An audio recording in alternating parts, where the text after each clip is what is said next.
Hello guys, welcome to our channel pariksha.com. Easy to understand, easy to learn. বন্ধুরা, reasoning এর আজকে দ্বিতীয় class. প্রথম ক্লাসটিতে আমরা আলোচনা করেছিলাম সিরিজ কাকে বলে এবং সিরিজের প্রকারভেদ। তার মধ্যে আমরা শুরু করেছিলাম লেটার সিরিজ নিয়ে, অর্থাৎ অ্যালফাবেটিক সিরিজ নিয়ে। সেখানে আমরা কিছু টিপস অ্যান্ড ট্রিক্স শিখেছিলাম। তো যারা ভিডিওটি দেখোনি তারা আই বাটনে গিয়ে ভিডিওটি দেখে নাও, তারপরে দ্বিতীয় ক্লাস শুরু করো। তো আজকের ক্লাসে আমরা দেখব লেটার সিরিজের প্রকারভেদ এবং আরও কিছু লেটার সিরিজ সংক্রান্ত টিপস অ্যান্ড ট্রিক্স। তো চলো দেরি না করে শুরু করি। তো লেটার সিরিজের ভাগগুলো নিয়ে আলোচনা করতে গেলে প্রথমেই আমাদের পড়তে হবে অ্যাডিশন সিরিজ। অ্যাডিশন সিরিজ কি না, তো in such series every next term is obtain by adding certain number either same or different. তো অ্যাডিশন সিরিজ কি না, তো এই ধরনের সিরিজে প্রতিটা নেক্সট টার্ম আমরা কিভাবে পাবো না, তো আগের টার্মের সাথে একটা নাম্বার যোগ করে, একটা নির্দিষ্ট নাম্বার যোগ করবে, সেটা সমানও হতে পারে বা আলাদাও হতে পারে। সেটা কী রকম, চলো একটা উদাহরণের সাহায্যে দেখে নিই, তাহলে জিনিসটা ক্লিয়ার হয়ে যাবে। তো আমরা প্রথম উদাহরণটা নিয়েছি, দেখো AEIMQ। তাহলে এর পরের টার্মটা কী হবে সেটা আমাদের বের করতে হবে। এখানে কি হচ্ছে দেখো, যারা প্রথম ক্লাস করেছো তারা নিশ্চয়ই জানো যে এর ভ্যালু কত। ফরওয়ার্ড ভ্যালু হচ্ছে 1, ই এর ভ্যালু হচ্ছে 5, আই এর ভ্যালু হচ্ছে 9, এম এর ভ্যালু হচ্ছে 13 আর কিউ এর ভ্যালু হচ্ছে 17। তাহলে দেখো 1 থেকে 5 কিভাবে আসে, +4 যোগ করার পরে আসে। 5 to 9 কিভাবে আসে, +4 যোগ করার পরে। 9 to 13 কিভাবে আসে, +4 যোগ করার পরে। আর 13 to 17ও আসে +4 যোগ করার পরে। তাহলে এখানে আমরা যে সার্টেন নাম্বার, সেই নাম্বারটা কি এখানে +4, অর্থাৎ প্রথম সিরিজের প্রথম টার্মের সাথে +4 করে আমরা দ্বিতীয় টার্ম পেলাম, দ্বিতীয়টার সাথে +4 করে আমরা তৃতীয় পেলাম, তৃতীয় টার্মের সাথে আমরা +4 করে ফোর্থ টার্ম পেলাম। ঠিক আছে, এইভাবে চলতে চলতে তাহলে পরের কিউ এর পরের টার্মটা কি হবে না, তো কিউ এর পরের টার্ম হবে 17 + 4 অর্থাৎ 21। এবার প্রশ্ন হলো 21, তাহলে কোন লেটারের ভ্যালু হচ্ছে 21। তো আমরা আগের ক্লাসে পড়েছিলাম ইজোটিতে ওয়াইয়ের ছিল ভ্যালু 25, টি এর ছিল 20, তাহলে 21 কার হবে, টি এর পরে ইউ, তাহলে কিউ এর পরে আসবে ইউ। ঠিক আছে, খুব সহজ ছিল। চলো আরেকটা এক্সাম্পল দেখে নিই। এর পরের এক্সাম্পলে বলছে BCEHL এবং তার নেক্সট টার্মটা বের করতে হবে। বি এর ভ্যালু হচ্ছে এখানে 2, সি এর হচ্ছে 3, ই এর হচ্ছে 5, এইচ এর হচ্ছে 8 আর এল এর হচ্ছে 12।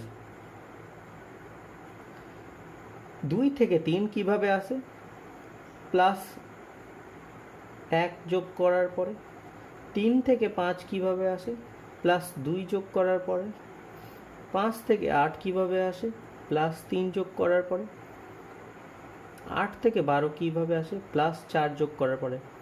তাহলে এই অ্যাডিশন সিরিজে যে নাম্বারটা ছিল সেটা ডিফারেন্ট হচ্ছে কি না, তো প্রথমে 1, তারপরে 2, তারপরে 3, তারপরে 4।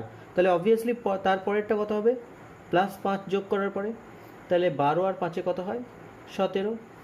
এবার 17 কার ভ্যালু, কিউ এর ভ্যালু 17। আমরা আগের ক্লাস করে থাকলে খুব সহজেই বলে দিতে পারবো। তাহলে এই ছিল আমাদের অ্যাডিশন সিরিজ। আশা করি তোমরা সকলেই বুঝতে পেরেছো। এরপরে আসছে সাবট্রাকশন সিরিজ। তো যারা অ্যাডিশন সিরিজ বুঝতে পেরেছো তারা সাবট্রাকশন সিরিজও খুব সহজেই বুঝতে পারবে। নামের মধ্যেই এর অর্থ লুকোনো আছে না, তো in such series every next term is obtain by subtracting certain number either same or different. তাহলে এই ধরনের সিরিজে প্রতিটা নেক্সট টার্ম আমরা কিভাবে পাবো না, তো আগের টার্মের সাথে একটা নির্দিষ্ট সংখ্যা বিয়োগ করার পরে সেই নির্দিষ্ট সংখ্যাটা হয় সমান হতে পারে, না হলে আলাদাও হতে পারে। কি ধরনের, চলো আমরা আবার উদাহরণের সাহায্যে দেখে নিই। তো প্রথম উদাহরণ আমরা নিয়েছি PMJGD। এবং তার পরের টার্মটা বের করতে হবে। তাহলে আগের ক্লাস করে থাকলে আমরা খুব সহজেই এর ভ্যালুগুলো বলতে পারবো। পি এর ভ্যালু হচ্ছে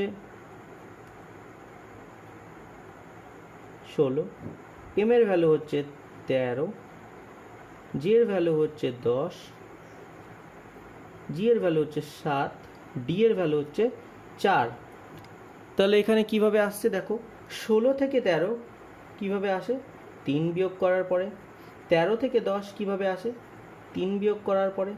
10 থেকে 7 কিভাবে আসে, 3 বিয়োগ করার পরে। এবং 7 থেকে 4 আসে 3 বিয়োগ করার পরে। তাহলে এখানে যে আমরা নাম্বারটা বিয়োগ করছি সেটা কত, সেটা হচ্ছে 3। তাহলে এর পরের টার্মটা নিশ্চয়ই তোমরা বলতে পারবে, 4 থেকে 3 বিয়োগ করে কত আসে, 1। এবং 1 কোন লেটারের ভ্যালু হচ্ছে 1, না তো এ লেটারের ভ্যালু হচ্ছে 1। তাহলে আমরা বুঝতে পারলাম। এরপরে আরেকটা এক্সাম্পলের সাহায্যে দেখি। এর পরের এক্সাম্পল হচ্ছে কিউ পি এন কে জি কোশ্চেন মার্ক। এই কোশ্চেন মার্কটা আমাদের বের করতে হবে। তো কিউ এর ভ্যালু হচ্ছে 17, পি এর 16, এন এর 14, কে এর 11, জি এর 7। তাহলে 17 থেকে 16 আসে 1 বিয়োগ করার পরে। 16 থেকে 14 আসে 2 বিয়োগ করার পরে। 14 থেকে 11 আসে 3 বিয়োগ করার পরে। এবং 11 থেকে 7 আসে 4 বিয়োগ করার পরে। তাহলে এখানে যে বিয়োগফলটা হচ্ছে সেটা ডিফারেন্ট নাম্বার। প্রথমে 1, তারপরে 2, তারপরে 3, তারপরে 4। তাহলে অবভিয়াসলি এর পরের টার্মটা কত হবে, আমাকে 5 বিয়োগ করতে হবে। তাহলে 7 থেকে 5 বিয়োগ করলে আসে 2। কোন লেটারের ভ্যালু 2, বি এর ভ্যালু 2। তাহলে খুব সহজেই আমরা এই টার্মটাও বের করতে পারলাম। তাহলে এই ছিল আমাদের সাবট্রাকশন সিরিজ। তো লেটার সিরিজের 3 নম্বর ভাগটি হলো অ্যাডিশন সাবট্রাকশন সিরিজ। নামের মধ্যেই তোমরা বুঝতে পারছো এই ধরনের সিরিজে অ্যাডিশন আর সাবট্রাকশন অল্টারনেটিভলি হবে। অর্থাৎ হয় প্রথমে অ্যাডিশন তারপর সাবট্রাকশন, বা প্রথমে সাবট্রাকশন তারপরে অ্যাডিশন হবে। ঠিক আছে, কিভাবে জলদি একটা এক্সাম্পল করে নিই। প্রথম এক্সাম্পল হচ্ছে AEC GEI, তারপর কোশ্চেন মার্ক। কি হচ্ছে দেখো, A1, E এর ভ্যালু 5, C এর ভ্যালু 3, G এর ভ্যালু 7, E এর ভ্যালু 5, আবার I এর ভ্যালু 9। তো কি হচ্ছে, প্রথমে দেখো 1 থেকে 5 কিভাবে আসছে, +4 অ্যাডিশন করে। আবার 5 থেকে 3 কিভাবে আসছে, -2 সাবট্রাকশন করে। আবার 3 থেকে 7 +4 -3 +4। তাহলে এর পরের টার্মটি কী হবে, -2 করে। 9 থেকে 2 বিয়োগ করলে 7। তো কোন লেটারের ভ্যালু 7, জি এর ভ্যালু 7। তাহলে এর পরের লেটারটি হবে জি। খুব সহজ। 4 নম্বর ভাগ। 4 নম্বর ভাগে বলছে series having more than 1 part, অর্থাৎ এই সিরিজটি এক বা একাধিক ছোট ছোট সিরিজ নিয়ে তৈরি। কী রকম, এক্সাম্পল BBADZFYHX কোশ্চেন মার্ক। চলো ভ্যালুগুলো আগে পুট করে নিই। 2, 2, 1, 4, 26, 6, 25, 8, 24। তাহলে 2 থেকে 4, 4 থেকে দেখো এইটা আমরা যদি বাদ দিই তাহলে তার পরের টার্ম আসছে 6 +2 এখানে। আবার 4 থেকে এখানে +2। আবার 6 থেকে দেখো তারপরে আসছে 25, তারপরে আসছে 8। তাহলে আবার আমরা মাঝের টার্মটাকে যদি বাদ দিই তাহলে সে তারপরে আসে 6-এর পরে 8 +2 করে। আবার যে বাকি টার্মগুলো থাকা সেইগুলো লক্ষ্য করলে দেখতে পাবে 2 থেকে 1 কিভাবে আসে, -1 করে। 1 থেকে 26 অর্থাৎ উল্টো দিকে -1 করে। 26 থেকে 1 -1, 25 হলো। 25 থেকে আবার 1 করে -1 করলে 24, 24 হচ্ছে এক্স। তাহলে এক্স এর পরের ভ্যালুটা কি হবে না, তো এর পরের যেটা হবে 8-এর সাথে +2 করলে হয় যেটা হবে 8-এর সাথে +2 করলে হয় 10। কার ভ্যালু 10 না, তো আমরা ইজোটি রুল থেকে পাই জে এর ভ্যালু হলো 10। তাহলে পরের টার্মটা হবে জে। তো বন্ধুরা, আমরা লেটার সিরিজের 4টে ভাগ নিয়ে আলোচনা করলাম এতক্ষণ। এরপরে আরও কিছু ভাগ রয়েছে। তো 5 নম্বর ভাগে আসছে রিভার্স অর্ডার রিপিটেশন সিরিজ। তো এটা কি বলছে, in such series first part is written in reverse order in the second part and this process may be repeated further. অর্থাৎ এই লেটার সিরিজের প্রথমে যে অংশটি থাকবে সেই অংশটাই আবার রিভার্স করে আবার পরের একটা টার্ম তৈরি হবে। কি রকম চলো দেখে নিই উদাহরণের সাহায্যে। দেখো, এই সিরিজের এই টার্মটাকে লক্ষ্য করলে দেখা যাবে, এই লেটারগুলোকে লক্ষ্য করলে দেখা যাবে পরবর্তী লেটারগুলো ঠিক তার রিভার্স অর্ডারে তৈরি হচ্ছে। কিভাবে দেখো, ভি থেকে ভি তৈরি হচ্ছে, ভি থেকে ভি আসছে, এ থেকে এ আসছে,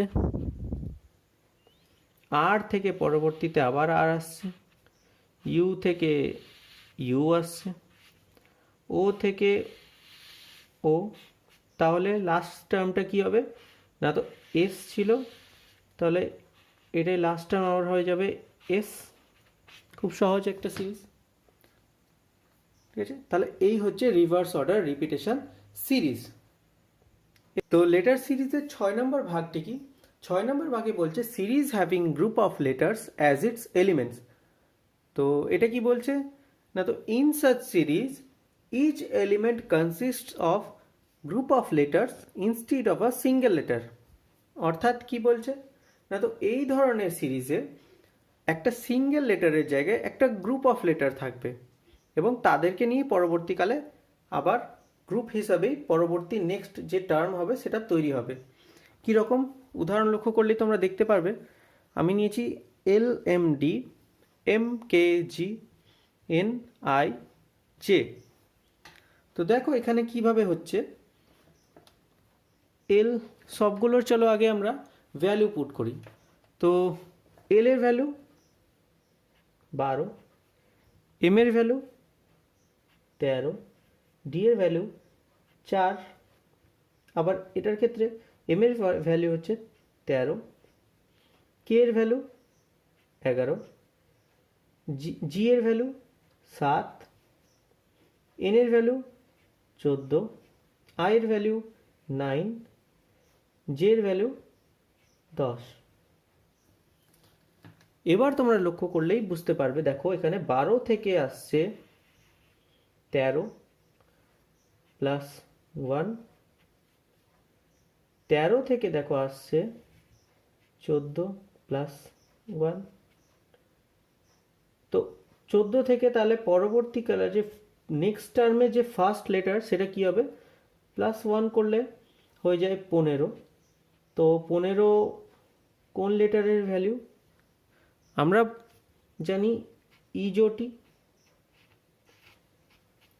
এখানে 5, 10, 15, 20 এবং 25। তাহলে 15 কোন লেটারের ভ্যালু ছিল, ও এর ভ্যালু ছিল 15। তাহলে এখানে ফার্স্ট লেটারটা হবে ও। দ্বিতীয়টির ক্ষেত্রে লক্ষ্য করো, ফার্স্টে ছিল 13, তারপরে হয়ে গেল 11। অর্থাৎ এখানে কি হলো, সাবট্রাকশন হলো কত না, তো 2 সাবট্রাক্ট হলো, ঠিক আছে। 11 থেকে কি আসছে, 11 থেকে হয়ে যাচ্ছে 9। তো এখানে কত সাবট্রাক্ট হলো, এখানেও 2 সাবট্রাক্ট হলো। তাহলে এর নেক্সট টার্মের সেকেন্ড লেটারটা কি হয়ে যাবে, নেক্সট টার্মের সেকেন্ড লেটারটা হয়ে যাবে 2 সাবট্রাক্ট করতে হবে। 9 থেকে 2 সাবট্রাক্ট করলে আসে 7। তাহলে কোন লেটারের ভ্যালু 7, জি এর ভ্যালু 7। থার্ড লেটারের ক্ষেত্রে কি হবে চলো দেখি, 4 থেকে ছিল 4 ছিল হয়ে গেল 7। কিভাবে না, তো 3 যোগ করার পরে 7 থেকে হয়ে গেল 10, একইভাবে 3 যোগ করার পরে তাহলে সেকেন্ড লাস্ট টার্মের থার্ড লেটারটা কি হয়ে যাবে না, তো 10 থেকে 10-এর সাথে আবার 3 যোগ হবে, তাহলে হয়ে যাবে 13। তো কোন লেটারের ভ্যালু 13? এম এর ভ্যালু হবে 13। তাহলে এই ক্ষেত্রে যে গ্রুপ অফ লেটার তৈরি হলো সেটাই হবে আমার নেক্সট টার্ম। আশা করি সবাই বুঝতে পেরেছো। 7 নম্বর ভাগ কি বলছে? Frequency series. সংজ্ঞাটা কি বলে? In such series frequency of occurrence of a letter increases or decreases in every next element. অর্থাৎ এখানে নেক্সট টার্মে যে লেটারগুলো থাকবে তাদের সংখ্যা আগের লেটারের সংখ্যাগুলোর থেকে কম বা বেশি হবে। উদাহরণে কি বলছে দেখো, প্রথমে আমি উদাহরণটা নিয়েছি এরকম, এম এন ও, তারপরে আসছে দেখো দুটো এম, তারপরে এন ও, তারপরে কি আসছে দেখো দুটো এম, তারপরে হয়ে যাচ্ছে দুটো এন। তো এখানে কি ছিল দেখো, এখানে একটা এম ছিল, একটা এন ছিল এবং একটা ও ছিল। যখন আমরা দ্বিতীয় টার্মে শিফট করলাম তখন কি হলো, তখন এটা দুটো এম হয়ে গেল, একটা এন, একটা ও। যখন আমরা তৃতীয় টার্মে গেলাম তখন আমরা দেখলাম দুটো এম হয়ে গেল, দুটো এন হয়ে গেল এবং একটা ও হলো। তাহলে তার পরবর্তী টার্ম কি হবে? তার পরবর্তী টার্মে নিশ্চয়ই হবে, তোমরাই বলতে পারবে। দেখো তাহলে দুটো এম হয়ে যাবে, দুটো এন হবে এবং দুটো ও হবে। তাহলে কি হবে সেটা? M M N N O O, এই হবে আমাদের নেক্সট টার্ম। তাহলে বন্ধুরা, আমরা আজকে লেটার সিরিজের বিভিন্ন ভাগগুলো নিয়ে আলোচনা করলাম। সেগুলো আরেকবার বলে দিই। অ্যাডিশন সিরিজ, সাবট্রাকশন সিরিজ, 3 নম্বর হচ্ছে অ্যাডিশন সাবট্রাকশন সিরিজ, 4 নম্বর ছিল series having more than one part, 5 নম্বর ছিল রিভার্স অর্ডার রিপিটেশন সিরিজ, 6 নম্বর ছিল series having group of letters as its elements, আর 7 নম্বর এবং লাস্ট সিরিজ ছিল ফ্রিকোয়েন্সি সিরিজ। তো লেটার সিরিজের সামান্য অংশ বাকি থাকলো, সেটা আমি তোমাদের পরের ভিডিওতে করাবো এবং তার সাথে সাথে ডিসকাস করব প্রিভিয়াস ইয়ার্সে কী ধরনের কোশ্চেন এসেছে। সেগুলো যদি এই ভিডিওতে করাতে যাই তাহলে ভিডিও অনেক বড় হয়ে যাবে, তাই আমি এটা পরের ভিডিওতে করাবো। তাহলে আজকের ভিডিও এই পর্যন্তই। যদি ভিডিও ভালো লেগে থাকে তাহলে অবশ্যই লাইক করো, চ্যানেলে নতুন হলে চ্যানেল সাবস্ক্রাইব করো, কেমন লাগছে ভিডিও কমেন্ট করো এবং তোমাদের বন্ধুদের সাথে অবশ্যই শেয়ার করো। তাহলে আজকে এই পর্যন্তই, ফিরে আসছি আবার নতুন ভিডিও নিয়ে।